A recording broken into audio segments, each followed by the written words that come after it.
Kamu moco Quran ya, tapi kan gak ngerti sini, gak tahu caranya loh. Lah mau kamu lakoni. Nabi Muhammad ya tidak mengajarkan kitab ini, ya Pak? Ayo, ini berbeda lagi ya. Nabi Muhammad tidak pernah mengajarkan kitab ini ya. Ini mushaf Quran ya. Makanya, ayo kita tinggalkan syariat agama ya. Kita menuju metodologi agama ya.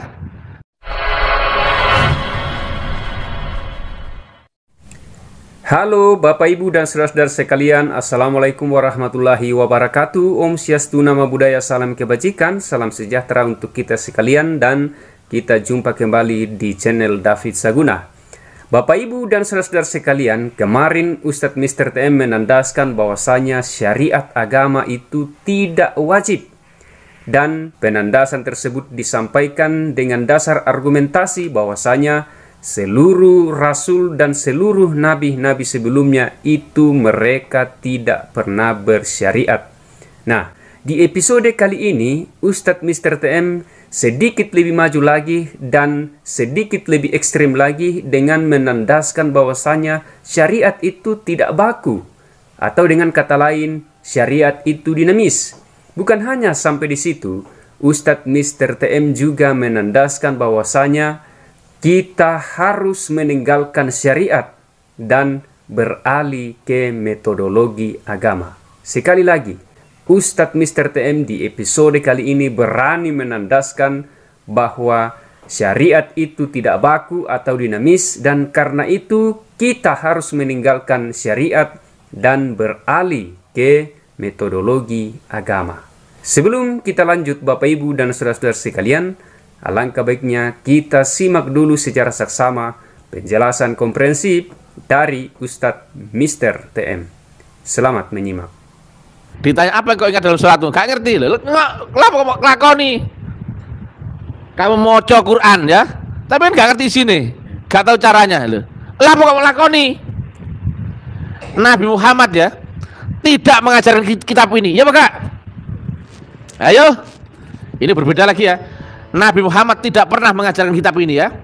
Ini mushaf Quran ya. Kalau Nabi Muhammad mengajarkan kitab mushaf, sudah pasti sudah dimushafkan di zaman Nabi, betul nggak? Enggak kok. Kalau Nabi Muhammad mengajarkan kitab mushaf, pasti bikin pesantren ini nggak? Untuk sekolah, untuk mempelajari, membedah kitab mushaf. Enggak kok. Sayyidina Abu Bakar juga enggak. Sayyidina Umar juga enggak. Baru dimushafkan, dikitabkan di zaman Sayyidina Utsman, betul ya? Ini itu bid'ah, ayo ke. Ini itu bid'ah, tapi bid'ah hasanah ya, karena zaman itu kondisinya mengharuskan kitab harus dimushafkan, dikitabkan ya, Quran dikitabkan ya. Tapi betul apa enggak? Nabi Muhammad tidak mengajarkan kitab mushaf. Yang mengajarkan kitab apa itu? Kitab qadim. Lewat apa? Metodologi. Ini yang orang lain nggak tahu ya. Lah kamu tiba-tiba ujuk-ujuk bersyariat agama, yang nyuruh terus siapa? Ya? Aduh, ini sudah salah kaprah ya. Kamu tunggang-tunggi sholat itu buat apa? Oh, kalau nggak ngerti yang kau sembah kan? Makanya saya kan gampang itu tanya di publik ya. Apa yang kau saksikan dalam syahadatmu? Itu sih kamu nggak bisa jawab kok. Lu kan itu harus clear dulu tuh syahadatnya nggak? Ada Allah yang kau lihat, ya wujudnya dong. Allah yang di dunia ya. Ini aja kelenger gak? Ulama-ulama kayak Ustadz itu kelenger dengan pertanyaan menggelitik ya, seksi ya dari Ustadz TM ya. Dan mereka tentu gak bisa jawab. Apa yang kau saksikan dalam syahadatmu? Bunyi syahadat itu berkhayal, berangan-angan, berucap apa bersaksi? Bersaksi. Harusnya berarti apa? Ada yang saksikan dong. Ya apa enggak? Nah, demikian juga sholat itu mengingat Allah. Kau ingat apanya? Aduh ya. Biar bagaimanapun Mr. TM tetap tidak bisa kau bantah ya. Kamu jawab itu aja nggak ngerti kok ya. Itu jawaban ulama-ulama besar dunia itu ternyata semuanya gelambar ya kan. Semuanya retorika, perspektif, persepsi. Nggak ada yang ilmiah. Sekarang ya, logika tinggi ya. Kamu sekarang ngaku Islam toh ya? Iya toh? Lihat ya. Ternyata syariat agama yang dipakai oleh Nabi Muhammad cenderung dengan syariat agama di zaman Nabi Ibrahim. Loh, mana buktinya? Haji mendekati syariat Ibrahim, betul kan? Berkorban mendekati syariat Ibrahim, betul kan? Kemudian banyak menyebut Nabi Ibrahim di dalam Quran. Kenapa nggak menyebut Nabi Isa, Nabi Musa? Pada jaraknya Nabi Muhammad dan Nabi Ibrahim itu terpaut kira-kira 14 kerasulan, ya. Logikanya kalau syariat agama itu baku, mestinya ya mendekati yang terakhir, betul kan? Tahiyat dan sebagainya, sholat ya mendekati Ibrahim, betul kan? Menyebut Ibrahim nggak sholat itu? Menyebut ya. Haji menyebut mendekati syariat Ibrahim. Ternyata Islam ini cenderung dekat dengan syariatnya Nabi Ibrahim. Loh, bukan mendekati syariat Nabi Musa, Nabi Isa, bukan. Syariatnya Nabi Muhammad atau syariat Islam ini adalah mendekati syariatnya Nabi Ibrahim. Berarti syariat itu baku nggak? Nggak baku syariat itu ya, nggak baku ya. Nah, itulah ya, ngeri ya. Jadi Nabi Muhammad itu dulu nggak beragama, gitu? Ya apa enggak lo? Awalnya kan nggak beragama toh, tapi lewat metodologi. Nggak ada cerita Nabi Muhammad sembahyang cara Nasrani, nggak ada toh? Sembahyang cara Yahudi ada nggak? Beragama Nasrani Yahudi ada nggak? Nggak ada ya. Tapi lewat metodologi, kemudian makrifat baru berbuah syariat agama. Nah kalau kamu cuma meniru syariat agama, nggak lewat proses metodologi, itu namanya meniru kulit, isinya nggak ada ya, dagingnya nggak ada ya. Jadi itu kekeliruan fatal ya. Makanya ayo kita tinggalkan syariat agama ya. Ya, siap? Siap ya. Ayo kita tinggalkan syariat agama ya. Kita lewati metodologi ya. Nah, nanti barulah kita berbuah syariat agama ya. Kalau kamu bersyariat agama tanpa lewat kenal Allah, gimana ceritanya? Agamamu tanpa Allah kira-kira bagaimana? Makanya orang sekarang ya beragama, yang ngaku beragama tapi nggak kenal Allah. Ditanya apa tentang Allah nggak ngerti. Ketemu Allah di mana? Loh, kok gitu pertanyaannya? Kamu tahu sifat wujudnya Allah? Nggak tahu. Kamu sudah mi'raj? Nggak tahu. Kamu bisa menembus akhirat? Nggak tahu. Kamu sudah ketemu Rasul zaman ini? Nggak tahu. Kamu memakai wasilah dalam ibadahmu? Nggak tahu. Semuanya nggak tahu. Di mana kesadaran mustaqim? Nggak tahu. Loh gitu kok beragama, kan aneh ya. Jalan proses menuju agama, menuju makrifat nggak ngerti kok.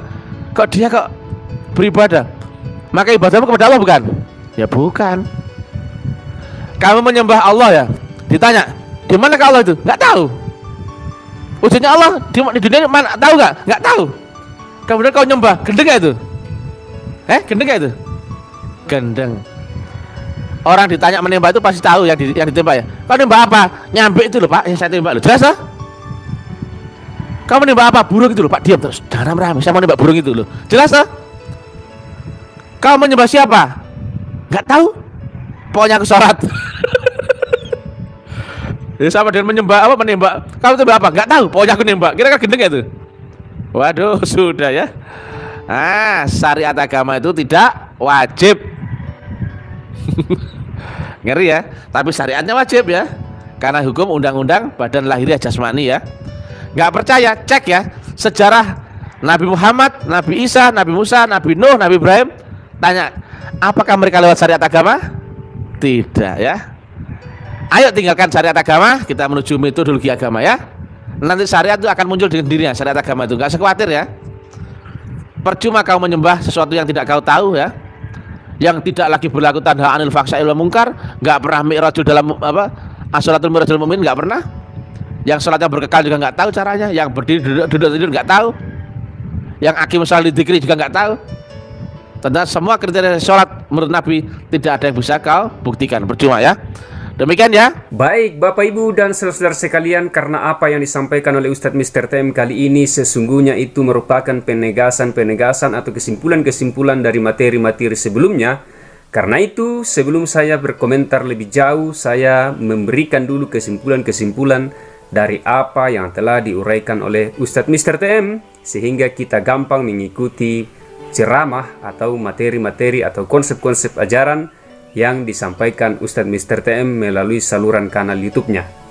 Kesimpulan yang pertama, bahwa menurut Ustadz Mr. TM, Nabi Muhammad SAW tidak pernah mengajarkan Quran yang mushaf, tetapi yang diajarkan oleh Nabi Muhammad SAW adalah Quran yang kodim. Itu kesimpulan yang pertama.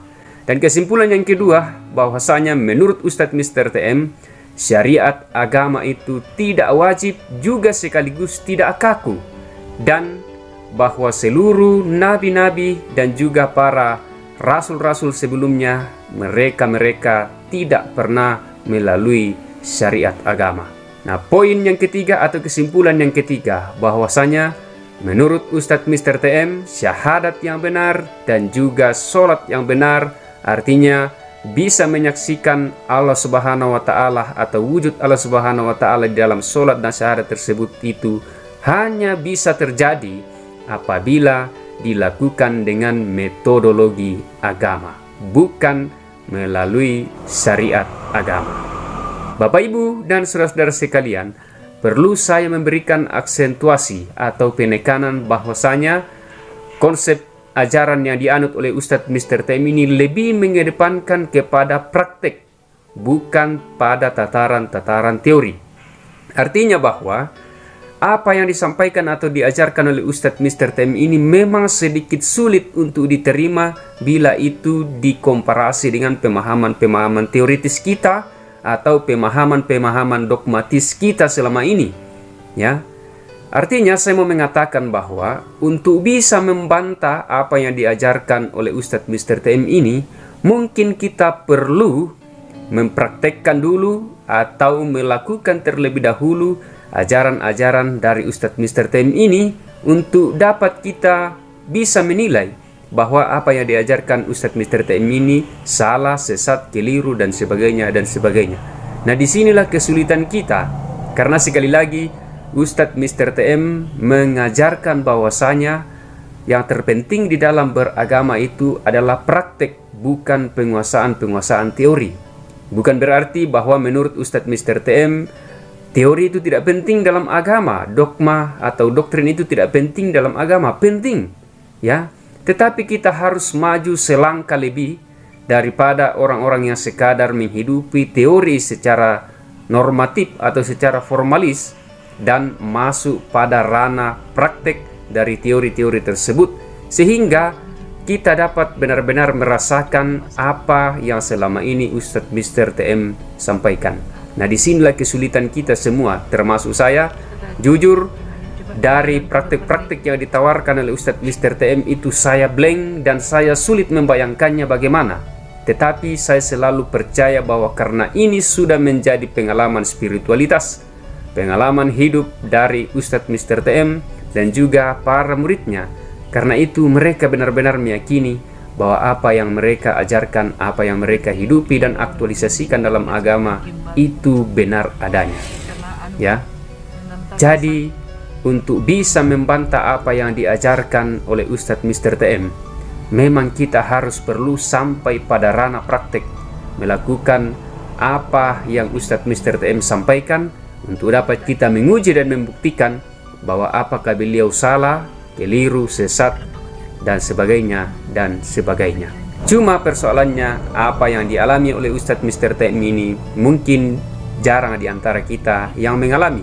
Itulah mengapa kita terasa terganggu, merasa blank, dan merasa sulit menerima ketika Ustadz Mr. TM hadir dengan konsep-konsep yang baru dalam beragama, bahwa yang terpenting itu adalah praktek, tapi bukan berarti teori dan dogma-dogma tidak penting. Bapak, Ibu, dan saudara-saudara sekalian, saya sungguh terbatas dalam memahami apa yang disampaikan oleh Ustadz Mr. TM. Karena itu bantu saya untuk memahami konsep-konsep ajaran yang dianut oleh Ustadz Mr. TM, khususnya para murid dan sebagainya, dengan menanggalkan komentar, masukan pada kolom komentar sebagai bahan edukatif bagi kita sekalian, khususnya bagi saya selaku admin channel ini. Saya David Saguna segera undur diri. Assalamualaikum warahmatullahi wabarakatuh. Om Swastiastu, Nama Budaya, Salam Kebajikan, salam sejahtera bagi kita sekalian, dan sampai jumpa.